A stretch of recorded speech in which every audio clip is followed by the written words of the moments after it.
नमस्कार मित्रों, स्वागत है आपका आराध्य जीवन चैनल में। मित्रों, संदेह मनुष्य को हर बड़े कार्य से रोकता है। वह मनुष्य का हमेशा पतन ही करवाता है। एक कौए को जब बच्चा हुआ तब उसने अपने बच्चे से कहा कि जब आदमी को जमीन पर झुकते हुए देखना तब समझ लेना कि वह तुम्हें मारने के लिए पत्थर उठा रहा है और तुम वहां से उड़ जाना। बच्चे ने कहा कि यदि वह आदमी अपने घर से ही जेब में पत्थर रखकर लाया हो तो? कौए ने कहा, बेटा तू तो मुझसे भी ज्यादा चतुर है।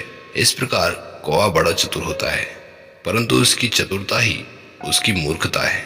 वह सब समय संदेह करता रहता है। अन्य प्राणी भी होते हैं, वे शांत रहते हैं, परंतु कौवा जहाँ कहीं भी बैठता है वहाँ चारों ओर चकचका कर देखता रहता है। मानो ऐसा लगता है कि इतनी बड़ी संपत्ति उसके हाथों है और लोग उसे लूटना चाहते हैं। दोस्तों, तुम्हारे दरवाजे पर कोई सुबह सुबह एक टोकरी कचरा डाल जाए तो तुम्हें कितना बुरा लगेगा, और यह काम कोई नित्य किया करे तो तुम उसे बिना पीटे रह नहीं पाओगे। अब जरा विचार करो कि मुख ही भगवान का दरवाजा है।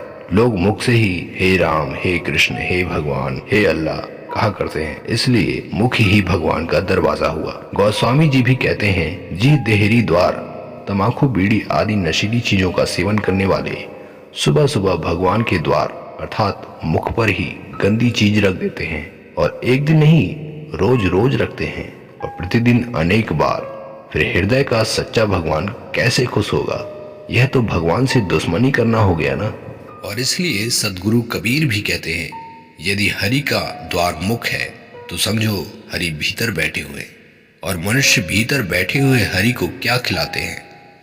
सकल वर्ण एकत्र है, भक्ति पूज मिली खाएं, हरिदासन की भांति करी केवल जमपुर जाए। अर्थात सब जातियां इकट्ठी होके अपनी कामनावश निर्बल पशुओं को मां जगदम्बा के सामने यूं ही काट देते हैं, और न केवल काटते हैं, उनका भक्षण भी करते हैं। अब ऐसे लोगों को नरक की गति नहीं होगी तो क्या होगी?